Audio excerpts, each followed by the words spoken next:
Cześć wszystkim! Dziś tematem będą 4 błędy w utracie tkanki tłuszczowej. Idealnie temat wpasuje się w moje aktualne cele, bo jak wiecie, jestem na pierwszym etapie redukcji. Mało tego, mam w tym niemałe doświadczenie, zredukowałem setki osób, a sam przeprowadziłem 3 skuteczne, jedyne redukcje w życiu. Utrata tłuszczu jest potrzebna, gdy chcesz naprawdę poznać swoją formę, wypracowaną podczas okresów budowania masy mięśniowej, a też po dobrej redukcji poznasz tak naprawdę swoje proporcje, ile tej masy zbudowałeś. Często to może zszokować, ale to fakty. Po prawdziwej redukcji tych mięśni może być mniej niż myślałeś. Dziś dowiesz się, jak to zrobić skutecznie poprzez unikanie błędów. Jedziemy z tematem, no i oczywiście łapy nie ma.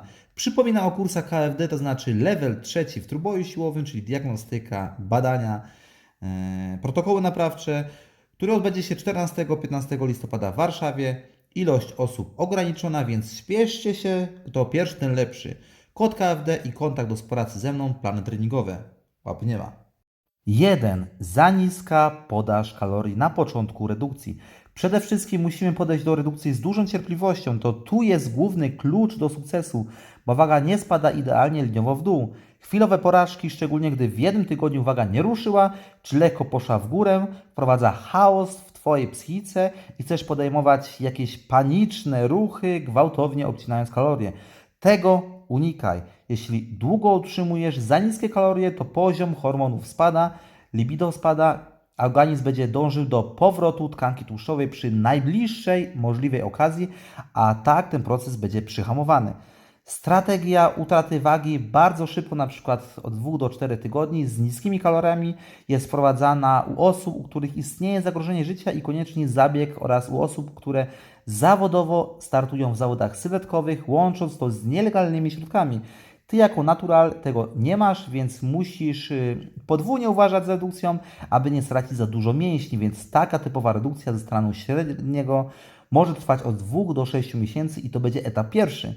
Jedną z najgorszych strategii utraty tłuszczu jest zbyt agresywne ograniczanie kalorii. W teorii adaptacji metabolicznej organizm przy tak niskiej podaży kalorii wprowadza środki zaradcze, utrudniając spalanie tłuszczu. Poziom leptyny spada, zwiększając głód. Ty będziesz miał smaki coraz większe na dane produkty, zmuszając się do jedzenia. Obniżenie leptyny zwiększy również objawy depresji, co jest zauważalne u osób, które źle przeprowadzają redukcję. Konsekwencją tej depresji będzie łamanie diety i napadowe objadanie się.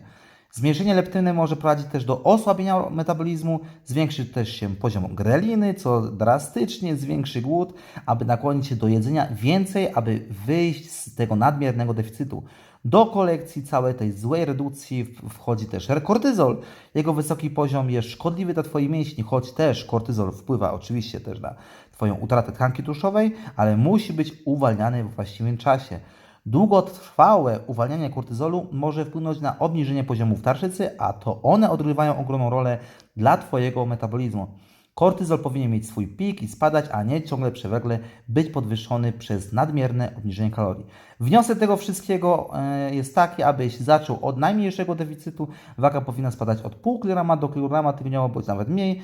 Gdy już naprawdę zauważysz, że waga stoi na przykład przez 2 tygodnie, wtedy przemyśl o kolejnym delikatnym obniżeniu kalorii. Ja tak robię i jest to skuteczna strategia. Ważne, aby przede wszystkim nie panikować. 2. Za mocne ćwiczenia aerobowe na początku. Cardio to świetne narzędzie podczas redukcji, ale i tu robicie też źle. Z pewnością, jeśli redukujesz bez cardio, stracisz więcej mięśni, ale więcej utrzymasz, gdy dodasz jeszcze treningu siłowego. Ta kompozycja daje rewelacyjne efekty, tylko aby to wszystko odpowiednio działało, cardio musisz prowadzić w odpowiednim momencie i w odpowiedniej ilości, aby swoich mięśni nie spalić. Najczęściej redukcję rozpoczynacie właśnie od niebotycznych ilości cardio, co mocno podwyższa Twoje zapotrzebowanie na kalorie, a Ty właśnie je obciąłeś i wracasz do sytuacji, gdzie masz zbyt niską ilość kalorii na początku redukcji. Popularne stają się też zajęcia crossfit z ujemnym bilansem kalorycznym i minimalnej ilości węglowodanów, co już jest skrajną głupotą. Efekty będą mizerne, bądź nie będzie żadnych postępów. To powoduje ogromną produkcję stałą kortyzolu, co utrudni regenerację, pojawi się ogromne zmęczenie, problemy ze snem, depresja, obniżone libido, co ograniczy redukcję ciała. Co więc robić? Na początku bazuj na diecie i treningu siłowym, cardio zostaw na czarną godzinę. Jak już będziesz w takiej sytuacji, że już obcinanie kalorii nie ma sensu, to wtedy wprowadź właśnie cardio, ale powoli, jak z ograniczeniem kalorii. To moja aktualna strategia, która już pozwoliła mi schudnąć 15 kg. Interwały są dobre, ale do tego też potrzebujesz energii i zdrowia. Redukcja to nic trudnego, nie wymaga takich poświęceń, aby trenować jak zawodowy crossfitowiec.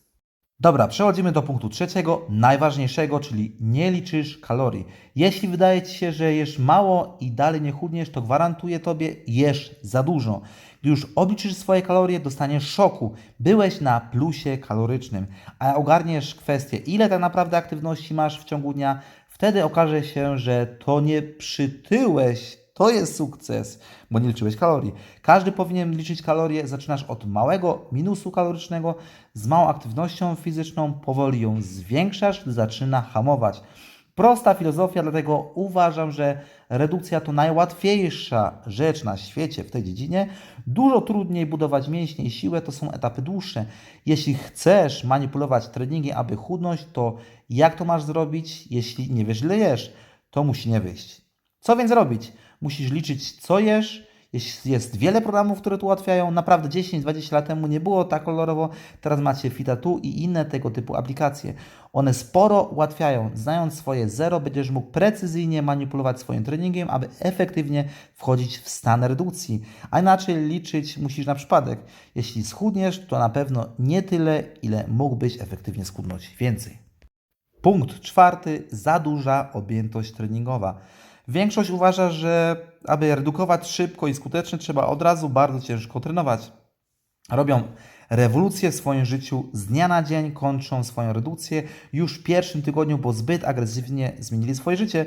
Nie na tym to polega. Nie możesz od razu wchodzić w wysoką objętość, gęstość treningową, bo czym mocniej trenujesz, tym więcej kalorii spalasz i więcej potrzebujesz. Wtedy dojdzie do takiego paradoksu, że ułatwiłeś mały, ujemny bilans kaloryczny, a zrobisz się duży, bo drastycznie zwiększyłeś energetyczność swojego treningu.